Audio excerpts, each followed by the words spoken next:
Halo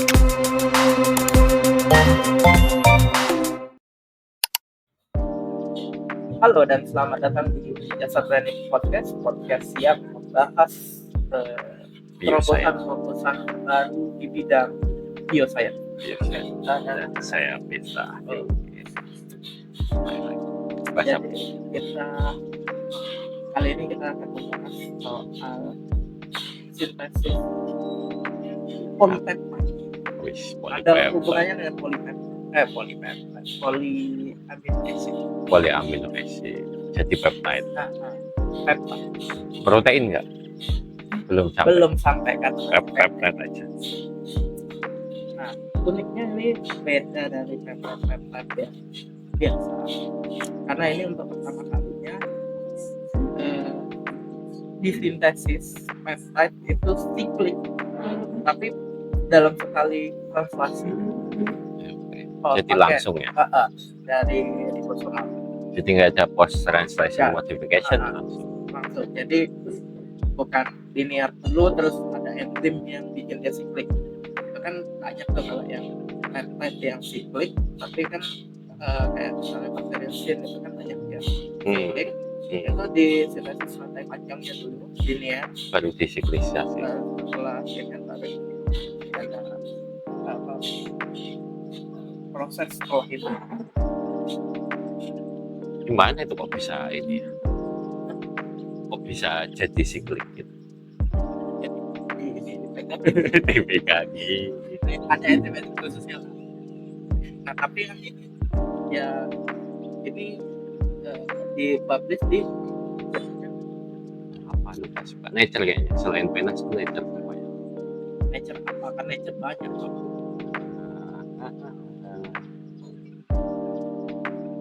Mana bro? Tahu mana ya? Nature apa? Mana sih?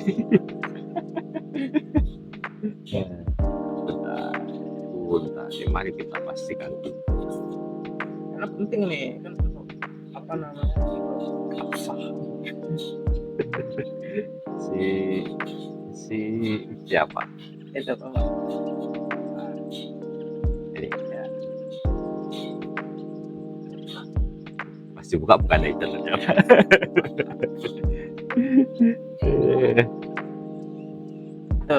Nature Communication. Ya kan?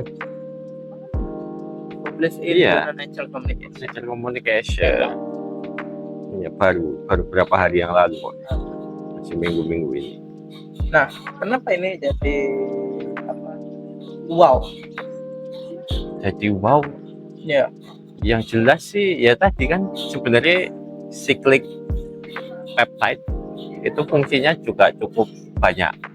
Yang nggak se-wow sih disebut tadi sebenarnya yang kemarin. Cuma ini maksudnya ada anti mikrob macam-macam karena struktur siklik dari peptide itu yang jelas lebih stabil. Jadi tidak gampang terdegradasi dengan mudah dan juga kadang lebih reaktif juga kan. Karena yaitu kalau direaksikan kan absorb energinya lebih tinggi di struktur siklik itu.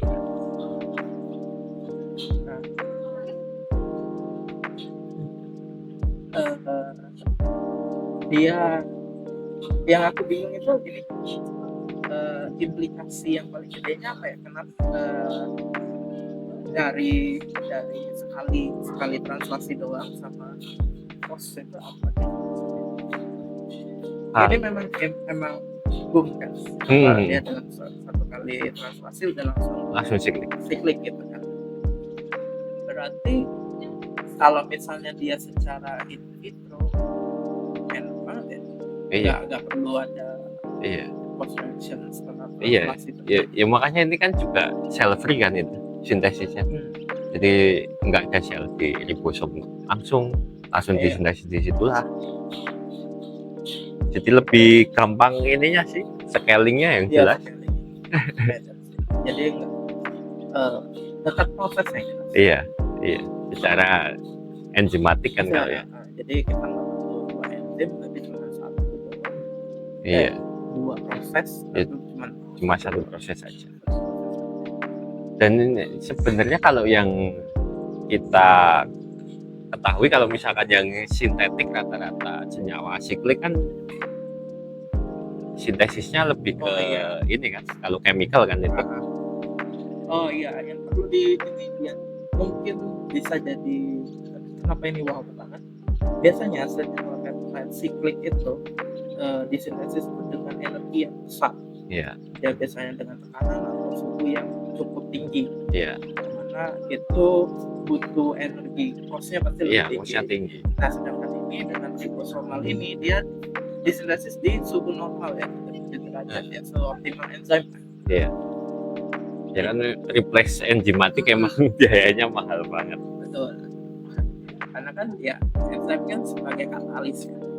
Sebagai katalis makanya iya, dan rata-rata kalau misalnya di industri kimia farmasi itu kan sebenarnya yang kita lakukan juga nggak sintetis sikliknya. Sikliknya udah ada, kita cuma purifikasi. Betul. Gimana dapetin sikliknya itu dengan konsentrasi yang tinggi gitu aja kan.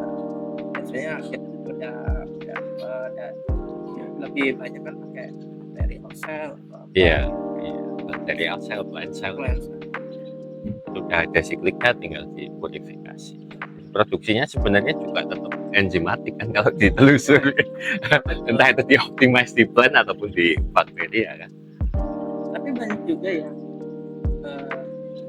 untuk beberapa obat itu di sintesisnya kimiawi jauh lebih murah karena cepat kan.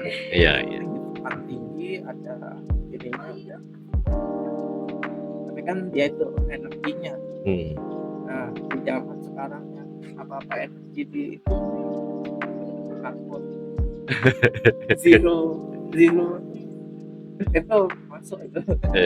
Mungkin kalau yang minggu lalu udah solve gitu kan, dan dimanfaatkan dengan baik, energi bukan masalah lagi itu. Tapi tetaplah efisiensi enzimatik nggak bisa ngalahin. Iya sih. Nah, apa namanya, siklik ini biasanya dipakai untuk apa? Dipakai Ya, kegunaannya apa gitu kan, banyak yang nggak tahu peptide siklik ini dipakai biasanya untuk ngapain kita harus sintesis itu. Nah itu tadi kan berarti bukannya udah dibahas gitu. Iya. Buat obat, buat antibiotik. Nah, emang seurgent apa gitu? Oh, itu urgent banget kalau itu sekarang. yang jelas, karena mungkin nanti ada minggu-minggu depan kita juga bahas itu ya, kenapa antibiotik itu sangat urgent sekarang, karena ya itu udah mulai bakteria itu juga berkembang cepat, udah mulai banyak yang dikenal si antibiotik yang existing, jadi resistensinya juga cukup tinggi kan sekarang. Jadi lebih ke develop antibiotik baru kan, sama strategi baru juga untuk menghadapi dari resistensi bakteri. Banyak sih yang resisten sekarang. Nah, juga kalau misalnya peptide based drug, dia juga karena siklik ya, penyimpangan ya. Iya, durability-nya jelas. Iya, kan lebih stabil. Terus juga kalau misalnya untuk dia dipakai untuk ngadepin bakteri, virus kayak gitu, dia nggak gampang kepotong. Karena kan bingung dia motongnya gimana. Nggak ada sisi kebukanya. Ada sisi melambai. Ternyata agak connected juga ya semua jurnal yang ini. Iya, karena biasa aja. Iya sih. Ya itulah, kita memang kenapa butuh riset kolaboratif itu karena itu. Karena pada intinya, pada akhirnya ya semua riset itu interconnected. Saling membutuhkan. Maksudnya sintesis siklik ini juga nggak bisa berdiri sendiri kan di situ. Ya orang biotik pasti butuh orang kimia juga, orang farmasi untuk apa. Genesis doang nggak tahu. Ya itu maksudnya strateginya kalau antibiotik tok gitu kan Hmm. juga susah sebenarnya. Yang tadi kan yang paling sulit dilakukan di Indonesia karena punya itu masing-masing setiap jurusan. Iya itu sih ya berat saat ini. Menarik sih ya.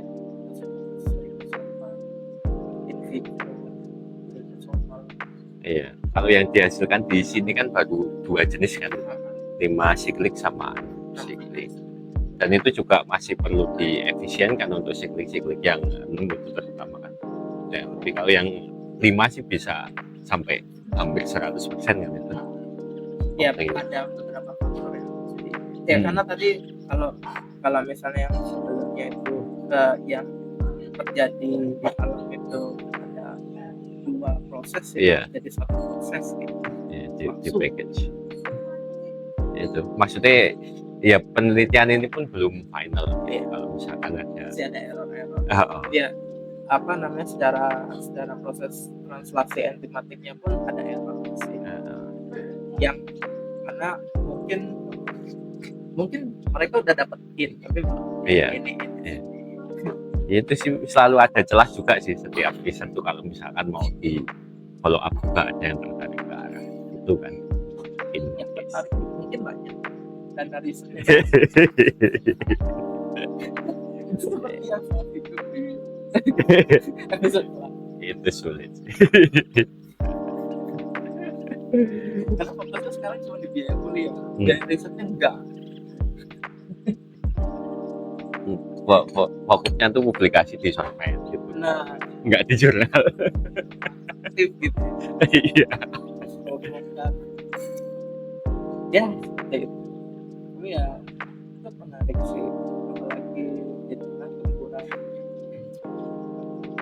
bakteri atau patogen resisten antibiotik, teknik-teknik untuk sintesis senjata perlu. Iya mungkin bahasan lalu mungkin agak ada harapannya gitu, semacam yang zombie panjai gitu kan, ada secerca harapan untuk melawan gitu paling enggak. Karena dia peptide biasanya juga ada reaksi-reaksi alami tertentu, jadi reaksi ini tertentu yang mana itu bisa dipakai untuk ngerespon untuk bedain antara sama eukariotik infeksi jamur kan, eukariotik yang strukturnya itu bisa dibedain gitu, apa mekanisme respon selnya gitu. Ya makanya itu kan jadi ada harapan kan di situ. Kalau kita ngadepin panjai bingung lah antibiotiknya kalau yang standar sekarang gitu kan target ke semua sel itu sama-sama eukariot kok. Ya cukup menarik dari publikasi kali ini. Mungkin kita bisa berdiskusi di komentar seperti biasa. Sekian jasa dari podcast episode kali ini. Saya Buta.